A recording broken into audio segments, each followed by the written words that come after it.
시민들을 대상으로 하는 지속가능발전대학, 저희가 지금 진행이 되고 있는 이런 지속가능발전대학도 좋은 어떤 모델을 만들어내야 하는 것이고,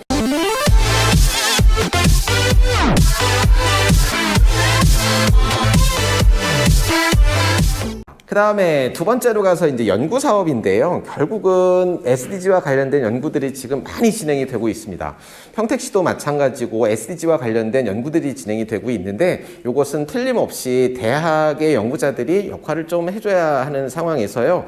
평택시의 부서별 정책 연구라든지 아니면 중간 지원 조직의 발전 계획이라든지 이런 것들도 대학과 그 다음에 기업과 시와 협의회와 함께 이런 것들이 정책 연구들이 진행이 되어야 할 것입니다.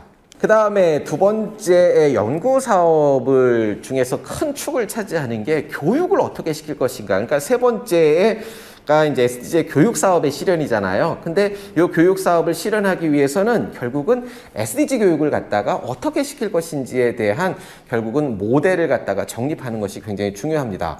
그래서 시민들을 대상으로 하는 지속가능발전대학, 저희가 지금 진행이 되고 있는 이런 지속가능발전대학도 좋은 어떤 모델을 만들어내야 하는 것이고, 그 다음에 앞으로 미래 사회의 주인공일 수 있는 청소년들을 위한 SDG 교육도 이제 실천이 되어야 할 텐데, 이런 교육에 있어서의 모델 연구도 진행이 되어야 할 것입니다. 그 다음에 지금 전국적으로도 그렇고 경기도도 그렇고 타 지역이나 관련 기관들의 SDG 사업의 모델 개발과 관련된 연구들이 이제 많이 나오고 있어요. 기존에 2020년도 6월 같은 경우에는 여주시의 지속가능 발전 기본계획 수립 용역 연구가 이제 나와 있었고, 다른 지역도 마찬가지로 이렇게 지속가능 발전과 관련된 기본계획 수립 연구들이 진행이 되고 있는데, 이런 것들에 있어서도 지역에 있는 대학의 어떤 센터들이 역할을 좀 해줘야 되겠다, 이런 얘기입니다. 그 다음에 지속적으로 고민할 수 있는 학술 심포지엄들이 개최가 되어야 하는 것이고요. 저희 평택대학교의 지속가능발전도시센터가 이제 창립이 되었다면 사실은 조금 계획이 조금 실천이 늦어지고 있기는 합니다만, 요 창립 심포지엄을 개최를 한달까, 그 다음에 관련된 SDG와 관련된 도시 관련된 이슈들을 갖고서 이렇게 지속적으로 학술 심포지엄을 개최하는 것도 필요하다라고 생각이 듭니다. 이런 학술 심포지엄은 결국은 전 세계적으로 보면 계속 대학의 센터가 중심이 되든 아니면 의회가 되든 지방정부가 되든 SDG와 관련된 학술 심포지엄은 많이들 개최가 되고 있다, 이렇게 보시면 되겠습니다. 내일도 사실은 한국 지속가능 발전 학회라는 것이 이제 출범이 되어서 창립 심포지엄을 개최하게 되는데요. 거기에도 이제 이창훈 교수님이나 제가 또 참여를 해서 발표도 진행을 하기도 합니다. 이런 SDG와 관련된 학술 심포지엄도 많이 확대되어야 하는데, 이때 대학도 역할을 해야 하는 것이고 협의회도 역할을 해야 하는 것이고, 그 다음에 시도 함께 해야 하는 것인데, 어느 독립된 어떤 주체만 하는 것이 아니라 같이 이렇게 협력해서 많은 사람들이 SDG를 공유해서 인지하고 실천할 수 있는 기반들이 심포지엄에서 논의되어야 할 것입니다. 그 다음에 SDG와 관련된 논문들이 지속적으로 나와야 하는 것이고, 그 다음에 책도 많이 나와야 하고, 이런 역할들을 대학의 센터는 진행하고자 합니다. 그 다음에 결국은 SDG와 관련된 많은 자료들이 구축이 되어야 하는 것이죠. 그래서 평택에서는 많은 자료들을 갖다가 이제 구축을 하고 있기는 하지만, 그래도 좀 대학의 센터에서 이런 어떤 그 자료들을 갖다가 많이 구축하는 사업들을 해야 될 것입니다. 그 다음에 이제 저희 지속가능발전대학이 전국 최초로 만들어져서 진행이 되잖아요.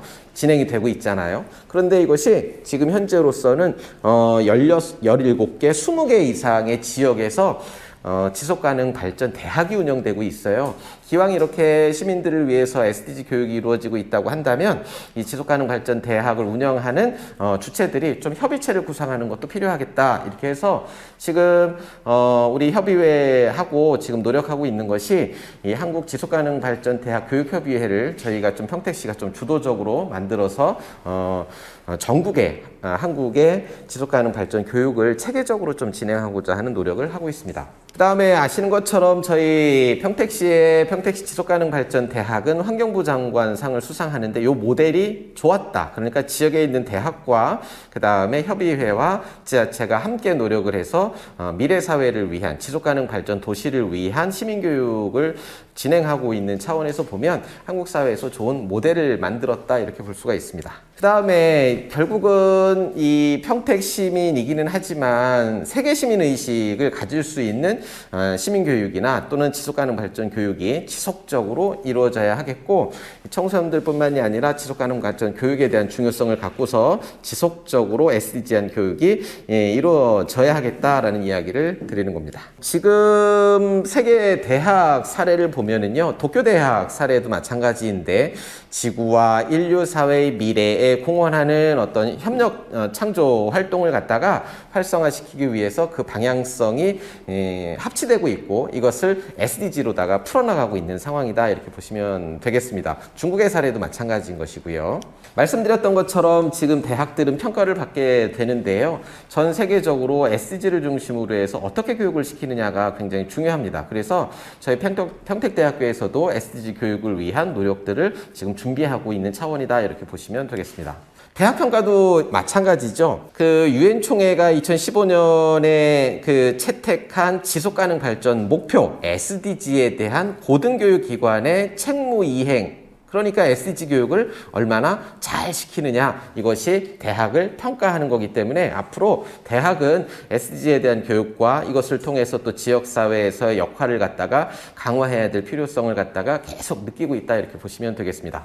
동경대 총장은 이런 얘기를 합니다. SDG 활용, 그 다음에 대학과 사회와의 관계를 제고하고 대학의 새로운 역할의 근거를 삼아서 행동에 옮겨야 함을 강조하고 있습니다. 그래서 대학들은 SDG를 이행하는 것이 사명이다 이렇게 보시면 되겠습니다. 그래서 이런 것은 이제 도쿄대학의 홈페이지 사례고요. 한국의 대학들도 SDG를 활용을 해서 교육과정으로다가 받아들여서 이행하고 있다. 그 다음에 SDG의 지향은 결국은 사회적 가치를 창출하는 교육이다라고 볼 수 있고, 이러한 교육을 시키기 위한 교육과정들이 만들어지고 있습니다. 서울대학교도 마찬가지이고요. 그 다음에 연세대학교도 마찬가지입니다. 그 다음에 이제 학부교육뿐만이 아니라 조금 약간 역량을 갖춘 SDG의 전문가 양성과 배출 차원에서 보면 대학원 교육도 SDG 교육으로다가 가야 되겠다 이런 얘기를 하고요. 지금 국토교통부의 도시재생의 석박사 과정 운영이라든지 이런 것들은 다 이런 SDG의 대학원 교육 차원이다라고 볼 수 있고, 저희 지역도 이제는 조금 SDG에 대한 역량을 갖추고서 이행할 수 있는 인력들을 갖다가 많이 배출해서 그 인력들이 지역사회에서 역할을 할 수 있게 만들어주는 것이 또 대학이 가져야 될 역할이고 사명이다 이렇게 볼 수가 있습니다. 그 다음에 SDG 교육을 갖다가 지금 요구하고 있는 유엔 대학과도 협력 체계를 좀 구축해 보려고 노력을 하고 있고 그렇습니다. 카이스트에서도 마찬가지로 지속가능 발전 융합인재 특성화 대학원으로 지정을 받으면서요, 3년간에 한 27억 원 정도를 갖다가 지원을 받고 있습니다. 요게 이제 국토교통부의 도시재생과 관련된 석박사 과정을 운영을 하면 지원을 하겠다라는 그 교육부의 지원뿐만이 아니라 요즘에는 국토교통부의 교육에 대한, 근데 이것도 틀림없이 SDG와 관련된 교육을 진행하게 된다면 지원을 하겠다라는 얘기입니다. 계속 제가 이제 중요하게 좀 생각을 하는 것은요, 앞으로 미래 세대들이 이 SDG를 조금 알고 그 다음에 이것을 이행할 수 있는 사람들, 미래 사회의 주인공으로서 이 지속 가능한 사회에서 역할을 할 수 있는 청소년 교육이 굉장히 중요하다 이렇게 이제 생각이 됩니다. 그래서 저희 지금 협의회에서도 대학하고 그 다음에 시하고 그 다음에 교육지원청하고 함께해서 평택의 청소년들의 SDG 교육을 어떻게 시킬 것인가를 갖다가 지속적으로 이제 고민하고 있고 그렇습니다. 그 다음에 이 평택시 부서의 SDG 관련된, 그러니까 시 공무원과 관련된 교육일 수도 있고요. 그래서 경제 영역과 사회 영역, 환경 영역에서 이 SDG를 갖다가 이해를 하고 실천할 수 있는 그런 이제 교육들이 이제 이루어지게 되는데요. 현재로서는 뭐 환경 아카데미가 진행되고 있다거나 또 평생 학습 차원에서의 그 교육들이 진행이 되고 있기도 합니다.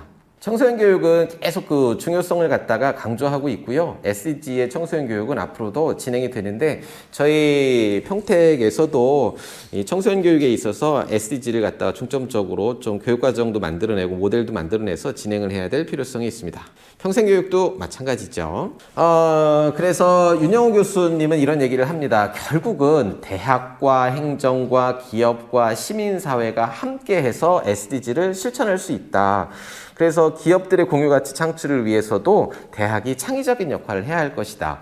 국민, 기업과 함께 시대의 위기를 극복하기 위한 동반자로서 대학이 마땅히 해야 할 사회적 책임이다. 이렇게 이야기를 하고 있습니다.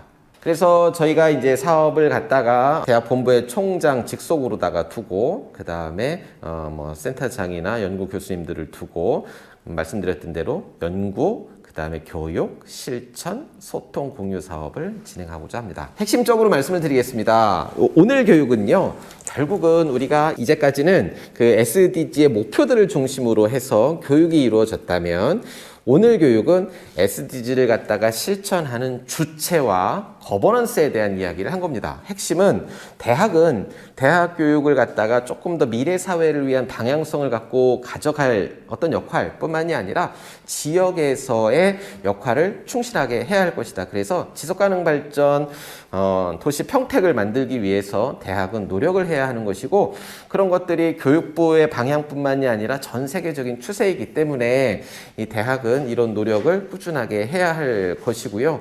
그렇다면 여러분들은 어떻게 해야 되겠느냐? 여러분들은 결국은 이 지속가능 발전 협의회 차원이라든지 아니면 뭐 공조직에 계시든 아니면 개인의 시민사회로 계시든 간에 이렇게 협력 체계를 구축을 해서 프로그램이 진행이 될 때 함께 하시고 참여하시고 여러분들의 지역을 위해서 함께 하시고 고민하셔야 되는 역할을 하게 되는 것입니다. 그래서 저는 이 협의회하고도요 계속 지속적으로 관계를 맺고 있고 그 다음에 평택시의 각 부서들이라든지 중간지원 조직이나 유관기관과도 협력 체계를 구축하기 위한 노력을 하고 있습니다. 이렇게 해서 이 여러분들이 꼭 아셔야 할 것은 이 기업도 SDG를 실천하고 이행해야 하는 것이고 그 다음에 행정도 마찬가지이지만 대학이 그 역할을 충실하게 해야 할 것이다 라는 생각을 가지시고 이런 어떤 협력 체계가 구축이 돼서 SDG를 이행할 때 함께 참여하시고 소통하시고 소통할 때에도 함께 참여하시고 그 역할을 해주셔야 하겠다 이런 말씀을 드립니다. 여기까지 해서요. 결국은 SDG의 실행 주체일 수 있는 대학의 역할에 대해서 좀 설명을 드렸습니다. 그래서 대학도 지역에 있는 대학도 역할을 열심히 하려고 하는구나 이렇게 받아주셨으면 좋겠습니다. 감사합니다.